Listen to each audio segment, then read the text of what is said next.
Hey everyone, Scott D'Amico here, president of Communispond, and welcome to another episode of Communicast, a communication skills podcast.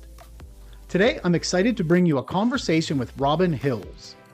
Robin is the founder of EI for Change and a leading expert in emotional intelligence. He's helped countless organizations and individuals use emotional intelligence to improve their communication, leadership, and overall performance. In this episode, Robin and I dive into how emotional intelligence can transform the way we communicate, lead, and connect with others. We're going to talk about strategies to build self-awareness, manage emotions, and ultimately enhance your relationships both at work and in your personal life. It's packed with practical advice and insights you can start using right away. So let's jump right in. Robin, thank you so much for joining me today. I am really looking forward to our conversation. Scott, it's a pleasure to be here. Thank you for inviting me onto your show. Before we jump too far into things, Robin, why don't you maybe take a minute just to tell the listeners a little bit about you, your career journey, and the exciting work that you're doing today? Sure. I am an emotional intelligence coach, trainer, and facilitator. I work across a number of industries, government departments, commercial departments, corporate organizations, small startups, really to help people to improve the way in which they're interacting with each other and the way in which they can improve their performance. So a lot of the work that I do is virtual. I have a number of online courses based around emotional intelligence. And on the basis of that, I'm working with a number of people right across the globe. To date, I've got 500,000 people taking my courses in over 200 countries. So I'm quite proud of that. And all I can see that's going to be happening over the next few years is those numbers are going to improve. That is fantastic. Over 500,000 people. Wow. So how did you get into this line of work, into this business? Well, I started my career as a salesman back last century. And I recognized at the time how important selling as an entity was in terms of communicating and building up relationships with people. I developed my skills in this area and grew as a young man and developed experience. And then through a series of redundancies, I got the opportunity to actually say, well, what is it I want to do with all this experience, these skills, this knowledge? And how can I utilize it? I've been made redundant 2 or 3 times through no fault of my own. My role just wasn't required anymore. So I thought, I can actually make myself redundant here. So I set myself up in business and really focused in on the area of emotional intelligence, which is at the time was known about, but it wasn't as much in the public consciousness as it is today. No, it's great to hear how you took a situation that could be, and obviously is very, very negative whenever your position is made redundant. And rather than just dwelling on it, you figure out, okay, how can I do this and really take charge of my career and in essence go out after it for myself? Seems like it served you very well. And I think this idea of emotional intelligence and communication should be an interesting one for our conversation today, and especially with emotional intelligence, because for me that plays a big part into being an effective communicator, is whether you have that, to what extent, the emotional intelligence. So Robin, from your perspective, as you think about communication skills and being an effective communicator, or if you hear that somebody is a really great communicator, what's the image that comes to mind for you? I see an emotionally intelligent person there, somebody who's got the capability of combining their thinking with feelings in order to build up quality relationships and make appropriate decisions. It's about engaging with other people at a deep level. So it's going beyond the words that are being used and really, really understanding at that deep level what it is that the words are trying to communicate. And that's where the emotions drive the communication interaction. And that's where the real essence of emotional intelligence lies. I like what you mentioned about, I think you said combining your thinking with your feeling. And I think that's missed a lot of times when it comes to communication. People have great ideas. They have something very well thought out, but they don't connect it over into, both their feelings and also thinking about how the other person may receive their messaging when they're communicating it out. And I think sometimes that will lead to people putting out messages that are tone deaf, messages that maybe don't hit the mark or aren't resonating with people because it really lacked that connection between feeling and thinking. And it's picking up on emotional cues. So you know when you're actually engaging with somebody and the message is just not landing. So somebody with emotional intelligence will know, I've just said something. It's not resonating in the way in which I expected it to. So it's then really readjusting that message in order to determine what it is that you're trying to communicate and helping the person to understand the message that you're trying to impart within them. Now, I think a lot of communication, it's a two-way process. And a lot of your guests will be talking about coaching and asking appropriate questions and getting other people to open out. But when you're having a conversation with somebody, you're giving information, you're imparting information, you're sharing bits about yourself as much as you are in terms of listening and understanding and engaging with the other person. So I think a lot of emotional intelligence is knowing how to work with the conversation, but at the same time, it's also knowing when it's appropriate to coach and when it's appropriate not to coach.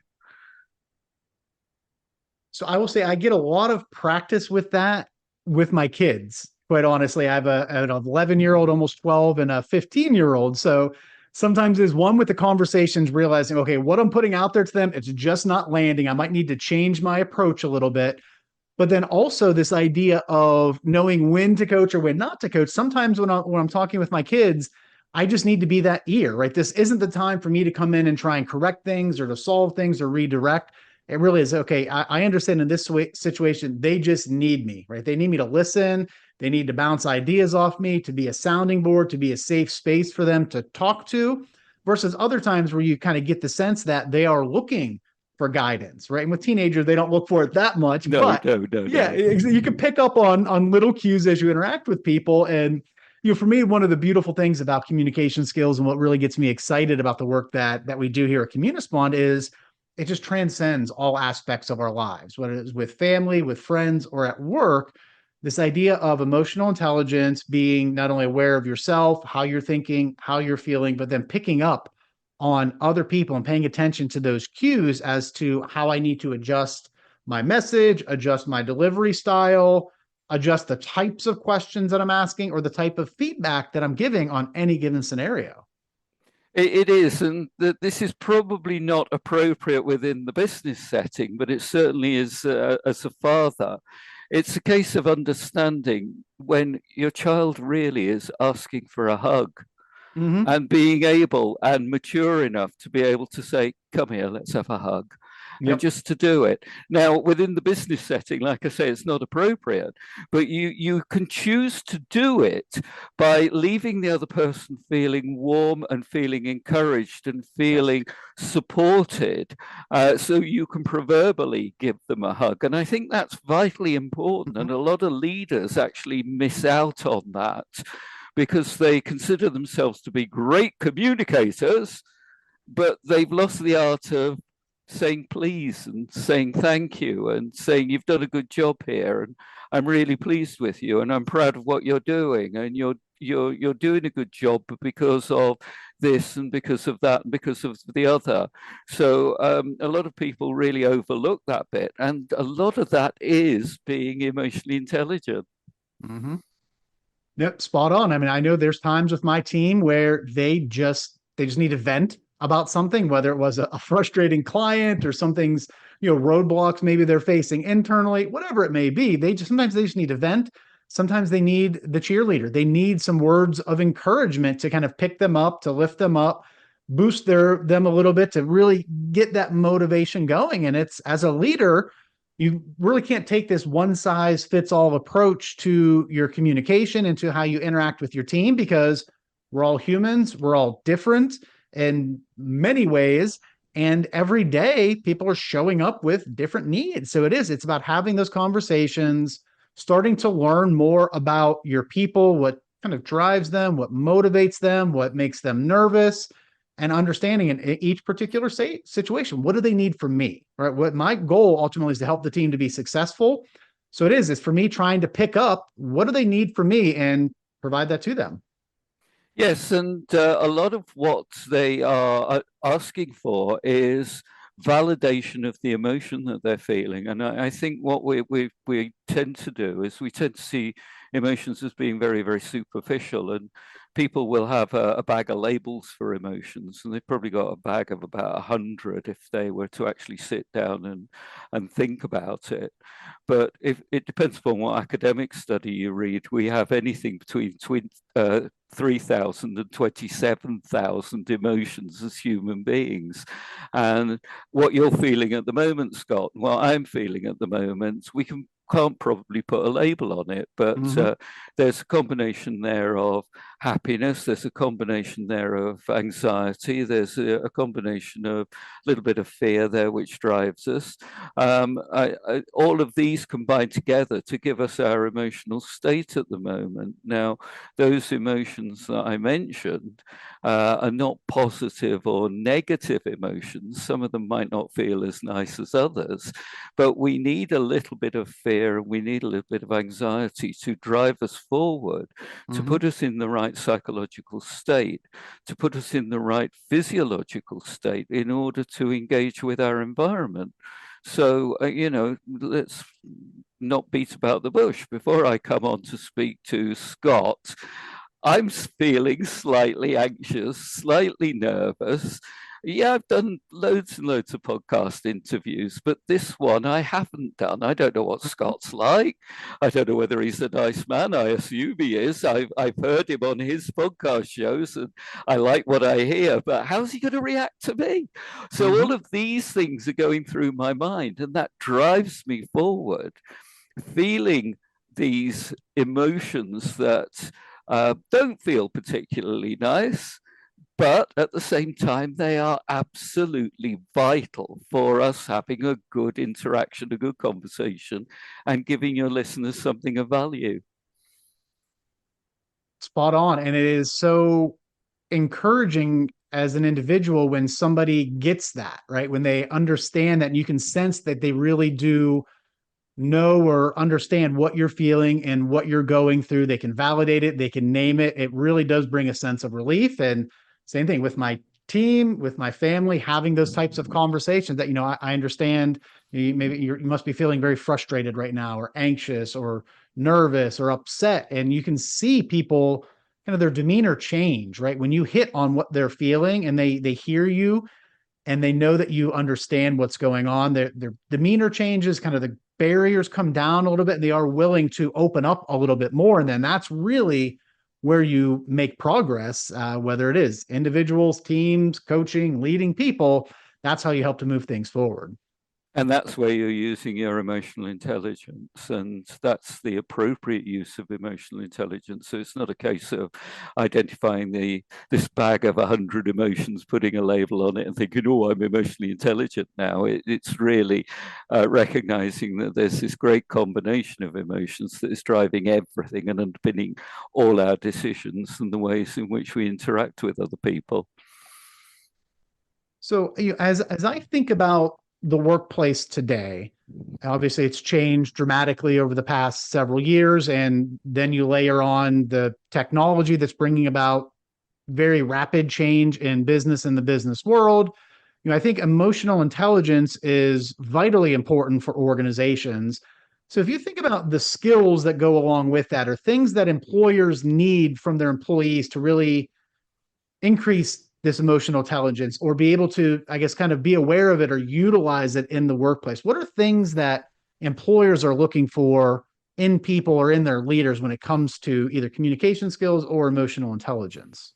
I don't think they fully understand it, Scott, and I'm really, really anxious and disappointed about the way in which people are approaching some of the most recent changes within the marketplace, because a lot of them have been talking about AI and incorporating and utilizing AI.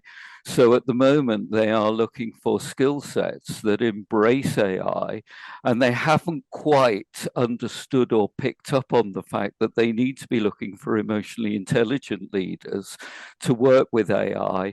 And what I mean by that is they haven't picked up on the fact that they need to create a team of people around them that take the organization forward by actually being emotionally intelligent, because it's the emotional intelligence within the people that will separate them from artificial intelligence.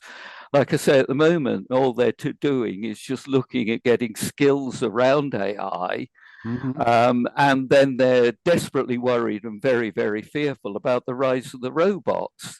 And people will talk about AI taking over the world. Don't be silly. AI won't take over the world as long as we remember the core element that makes us human, which separates us away from the robots. It's having the ability to empathize with other people. It's having the ability to work with our emotions. It's being creative. It's being innovative. It's taking risks. It's working with strategy. It's working with networks of people, not networks of computers.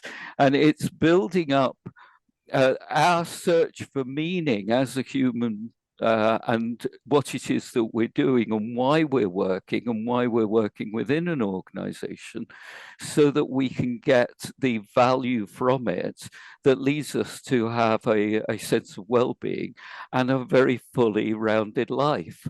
And I think it's those components that I think that employers have got to wake up and realize that that's what they should be seeking within their leaders, because robots are not going to lead people into the 2030s or the 2040s. It's people. Yeah, and if I think about with artificial intelligence and all the AI tools, for me it is the folks that are strong communicators, effective communicators, and that can demonstrate their emotional intelligence are going to be the ones that will ultimately thrive, because when it comes to AI, the output ultimately is only as good as the input.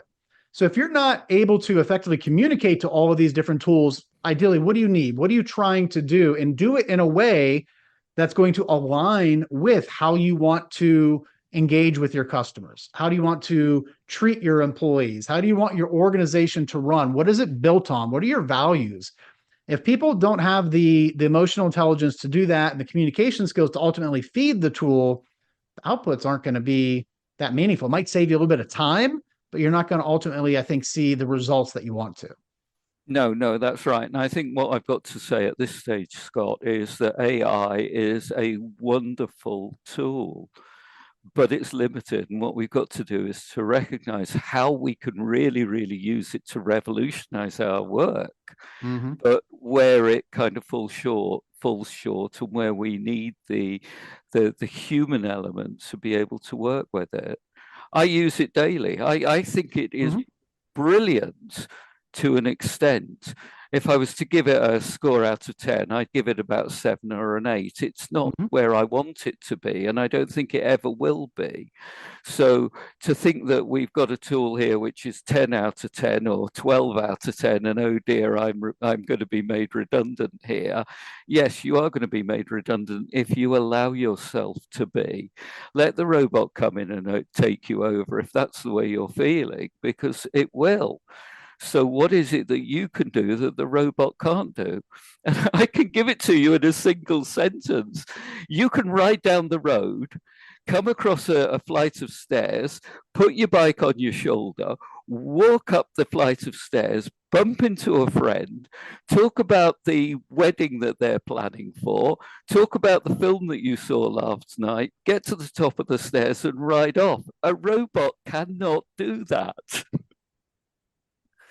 Spot on. Yeah, it's definitely an interesting time in which we are living. And for me, I'm excited about the opportunity that it brings. But as we've been discussing, it's really incumbent upon us as leaders to make sure that we're using this tool in a way that's ultimately going to achieve the goals that we're trying to do. And then to do that, we need to learn how to most effectively communicate with the tools. Sure. So, Robin, Sure. good.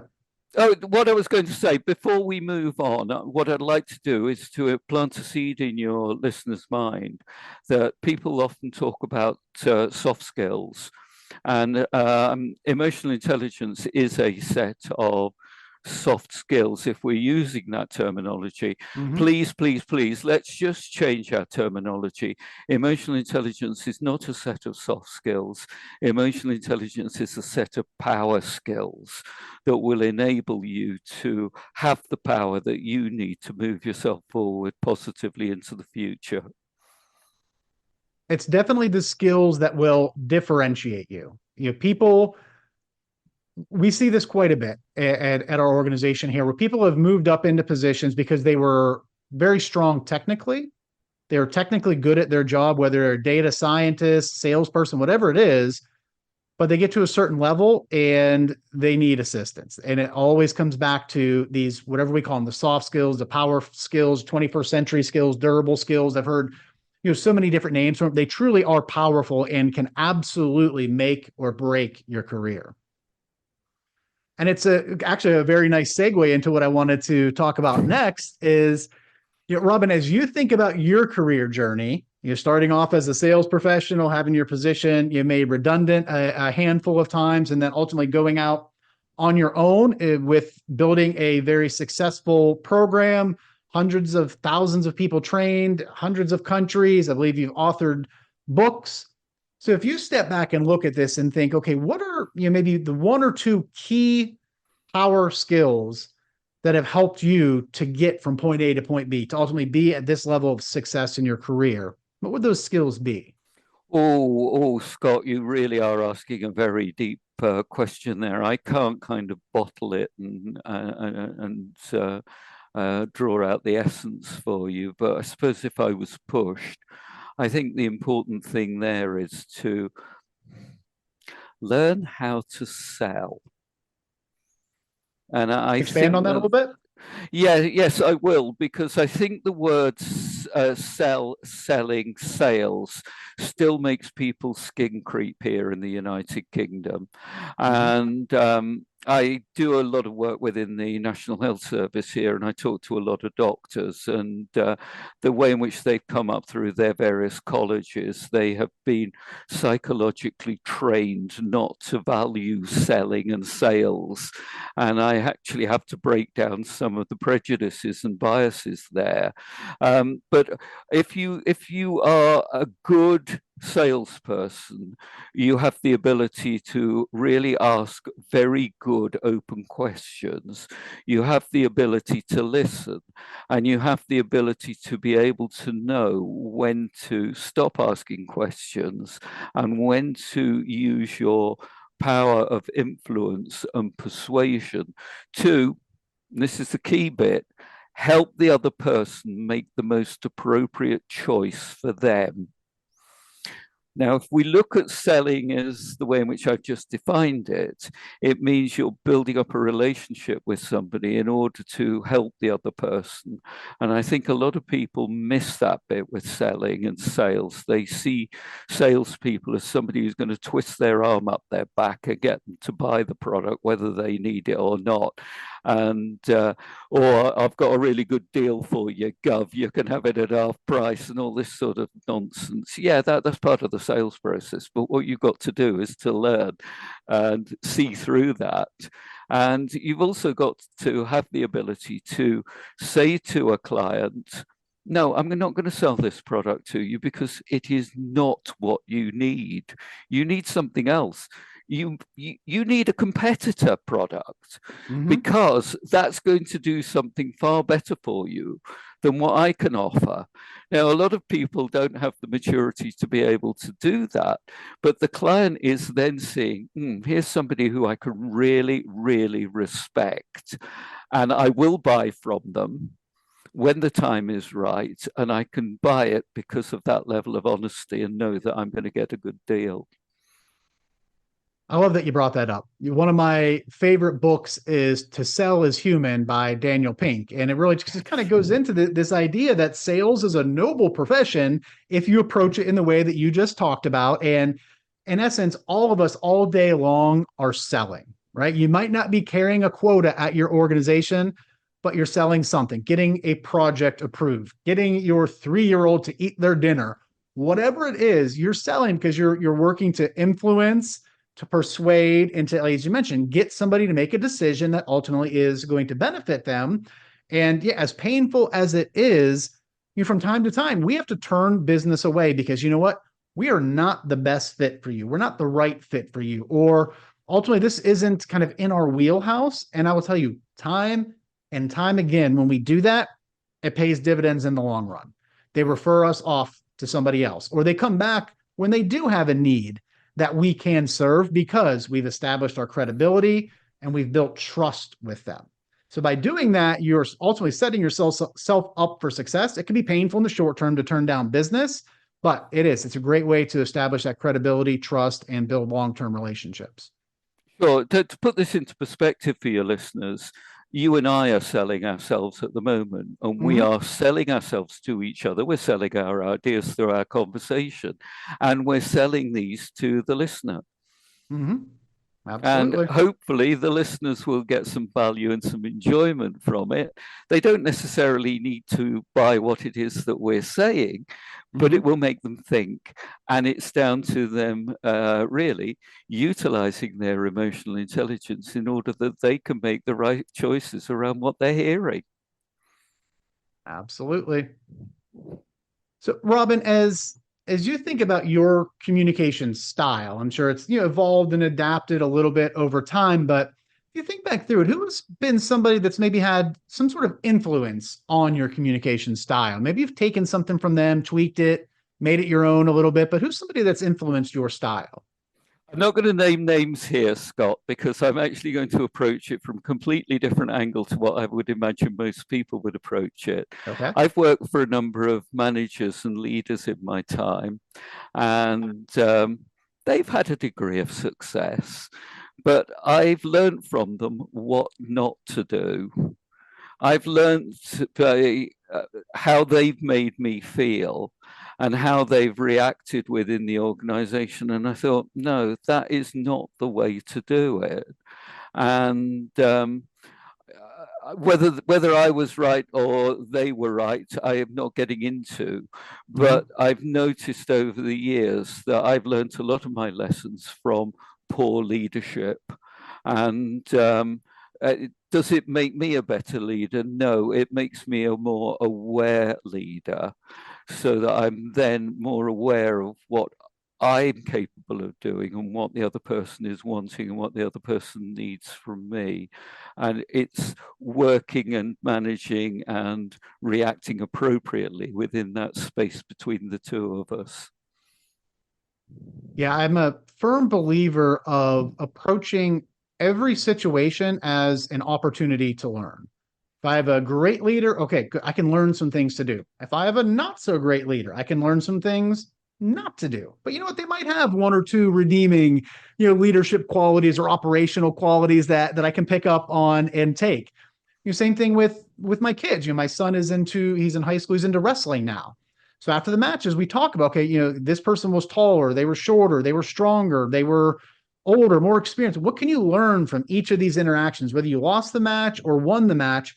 What's something that you can learn and carry forward to all of your matches beyond this? So I think if you take that viewpoint that every interaction that you have with somebody, whether it's a very brief phone call, at a restaurant with the wait staff, whatever it is, you can learn, especially when it comes to these communication skills, you can learn from people. So take that open mindset approach and it'll really help you to develop those skills.